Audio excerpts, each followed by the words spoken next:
GOtv 47 Weekend Edition. I'm yours truly, Stanley Nyerungita. Now, about 1 month ago, the Prime Cabinet Secretary, Musalia Mudavadi, launched the Peace Building Architecture Review, and just to basically make sure that in the country there is a peace building initiative. And even as a media, we have always been taking stock and making sure that we do tell you what is happening, and particularly in the north. And this particular evening, we are delighted to be joined by the Secretary, Peace Building at the Ministry of Interior, just to give us a whole overview of what exactly is happening when it comes to matters peace building. His name is Mohamed Barre. Good evening, sir. Good evening, Nyerungita. Thank you for having me. I hope it's not too late to say Happy New Year. Well, it isn't. All right. First off, let's, before we even get into this particular peace building architecture that was launched by the Prime Cabinet Secretary, walk us through what actually was happening in the North Rift. As a ministry, you went on ground, you sent troops there and actually surveyed and talked to people. What was actually happening there? Generally, as a country, we have come from far. Okay. It is said we are a very peaceful country that is like an island in a sea of turmoil. But as you very well know, that has been put to test. Okay. And we thank the gracious Lord that we have pulled through. And having learned a lesson or two from what we went through, the issue of reviewing our peace architecture arose. Well, there are many issues that traditionally affected structurally the peace of this country, especially in the North Rift, the northeastern, and parts of the coast. When people know where the problem is, it's easier to deal with the problem.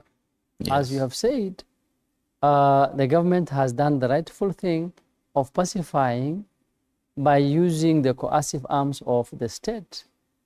And in addition, we have decided to engage the communities directly by dialogue. And this has added to the achievement of our disciplined forces. All right. In Turkana, Elgeyo Marakwet, West Pokot, Samburu, and Baringo, we have made deliberate effort, which didn't start today or yesterday. It has gone on for some time, of engaging the communities directly. All right. Here we have brought on board the peace committees, we have the religious leaders, we have the youth, and more especially the women. When you have a discussion with them, this is something that directly affects them. And when they identify themselves, the structural causes of the conflicts, the pillars, the driving forces, it becomes easier to have a solution that leads to a peaceful country or a peaceful north, which solution comes from the people themselves rather than being enforced. When it is coming from the community, when it is the leadership, when it is the affected person that says, I believe this is the direction we want to go to come up with a permanent solution to our problem, you stand a better chance of getting a lasting solution, lasting way of management, lasting mitigating measures to the conflicts that exist. Right. So we have, and allow me to ask you this, Mr. Barre, yes. Sorry to cut you short. When these counties that you've mentioned, Samburu, Turkana, Marakwet, Baringo, Laikipia, West Pokot, just to mention about a few of them, were there unique challenges in each of these counties, or was it one common problem? Could you tell us about that? The challenges vary. Okay. The causes of the conflict vary. But generally, they revolve around resource conflict, resource management, use of resources. They revolve around inclusion, inclusivity, people think that they have been left out for too long. They revolve around maybe to some level development. If I may give you one example, if an area is inaccessible, and you put a road, whether it is paved or whether it is temporary, you will solve a good percentage of that problem. And that cuts across most of the counties in the north. You will realize that some of them deliberately don't make use of the resources that have been availed to them, despite their leaders imploring on them to make use of these resources. There are leaders, politically elected leaders, who have put resources deliberately and put schools where it matters. Is it lack of awareness among this people? And you realize some of them, not lack of, they might be aware, but they put prime concern on the wrong priorities. Right. So sometimes the resources might not be used just because of the same conflicts. You will realize a whole primary school has been closed. And in these areas, the best cash crop they have is the education, educating their children. So if the best cash crop is not being utilized, then you expect the problems to last. And you're mentioning schools, and I'm reminded that it is the season of back to school, this particular January mostly. What is the Minister of Interior doing, and even in your docket, to ensure that there is quite a lot of peace building, in particular even for these learners? These learners, 1 year ago, some months ago, their deskmate is no longer there because of this conflict. Even just talking to them, because they are afraid of, even from the parent side, should I take my child to school? Is it safe? They're watching you tonight and they're asking themselves these questions. Even these learners themselves are wondering, will I be psychologically okay to even continue with my coursework? Fortunately, that has been fairly addressed. Okay. I think almost all the schools that were affected are now open and operational. Right. Some critics said, if you're using security to ensure that learning goes on, then is it sustainable? But we are saying, as long as there is learning and as long as we have the means, so be it.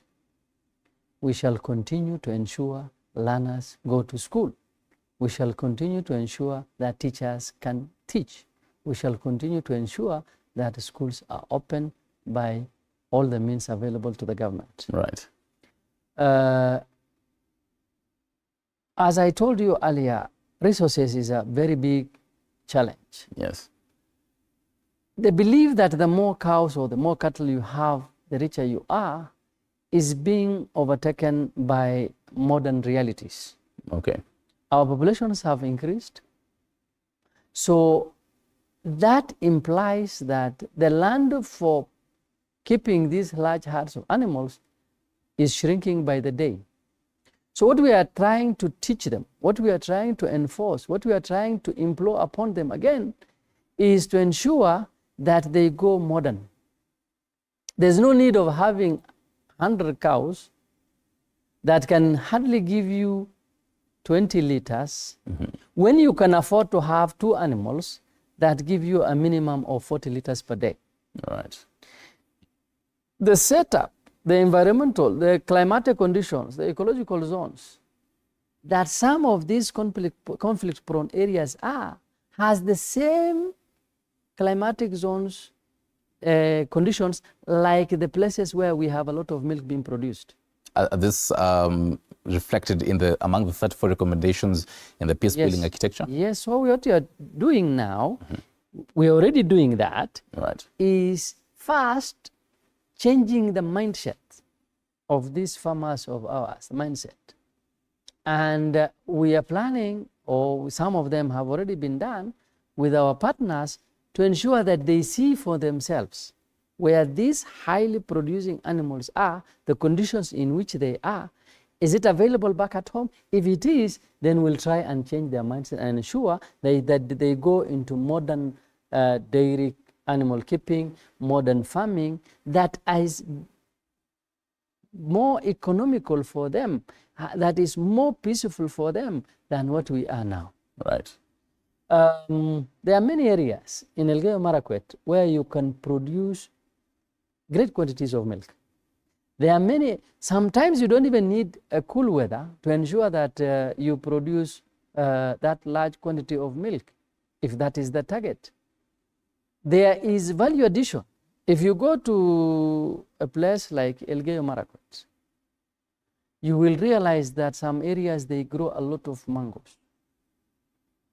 We appreciate some authorities like Kenya Kerio Valley Development Authority, who have set up a mango processing factory in Tot that has changed, that has made some of these young men who were busy in this cattle rustling focus on this mango processing. Unfortunately, the capacity of the factory does not meet what is there out there in the market. It can only process at best about 30% of the total production of mangoes in that area.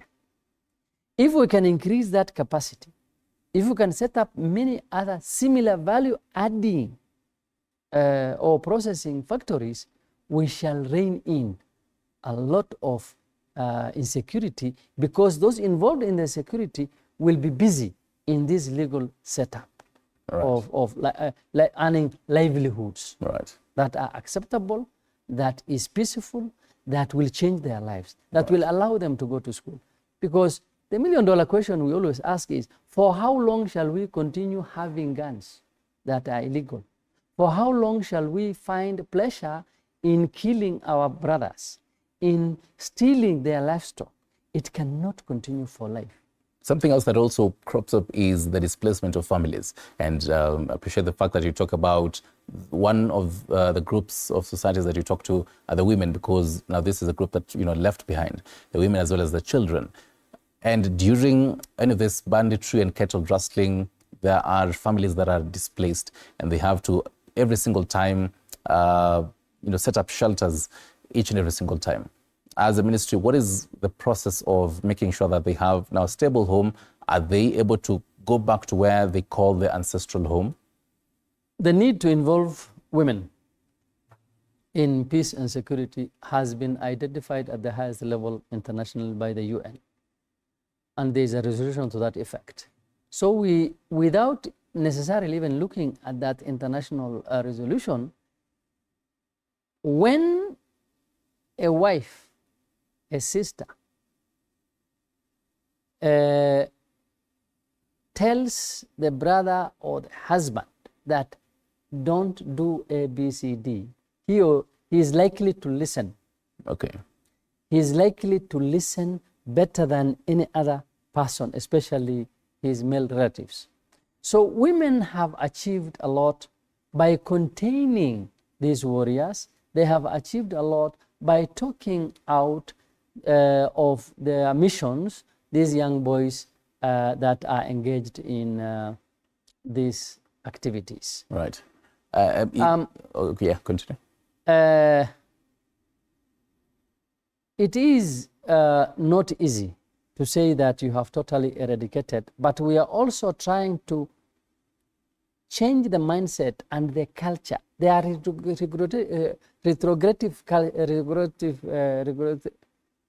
retrogressive cultures. Yes. When you say you want 30 heads of cattle, when you say you want 40 or 50 heads of cattle for a young man to get married, you are adding fire to the fuel. Okay. We want those cultures to change. You can get married by paying the simplest of dowries. That needs also to change, and that change has to come from the communities themselves, including the women and the men put together. Right. A conversation before we actually wrap it up and I get your final thoughts. Uganda is also watching. President Yoweri Kaguta Museveni was also big on this conversation, talking about the effects of the cattle rustling and encroaching from West Pokot, encroaching into Uganda, and now this, spirals the whole conversation, even internationally, really. Talk to us about, even in these recommendations that are in this particular architecture, the partnership between Kenya and its neighboring countries and globally, really. Thank you, Stanley. We are not living in an island. Yes. Our communities straddle across our boundaries. We have Kenyan communities living in Uganda, Ugandan communities living in Kenya, especially those who are pastoralists. And we have occasionally joint meetings between Kenya, South Sudan, Ethiopia, and Uganda. And we have actually routine meetings that deal with these problems. Okay. There might be variations in terms of disarmament of these pastoralists who are armed. We are doing our best. Other countries might be slightly ahead of us, but we have not been left behind, and we are working as a community of neighbors to ensure that these ethnic groups that cut across the boundary are educated, are told that this is the way to go. The other day we had a joint meeting at Turkana, and we had road shows. All countries that are our neighbors were involved. Okay. And the target was to ensure that we bring to the attention of these communities that peace is the way to go. Right. For your final thoughts, what do we expect to see from the Minister of Interior?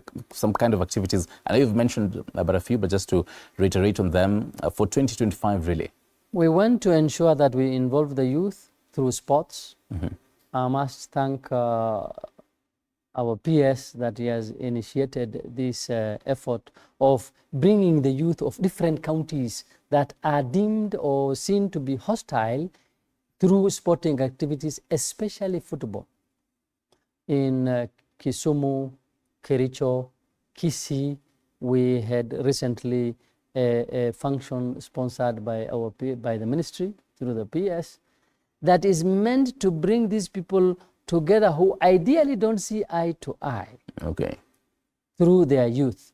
We have done a meeting between the counties of Turkana, Elgeyo Marakwet, and Samburu, as well as, Elgeyo Marakwet and Baringo, to ensure that these people first have a dialogue, they meet such that they don't see the other as an enemy, or maybe, as they say, one who wants to kill them.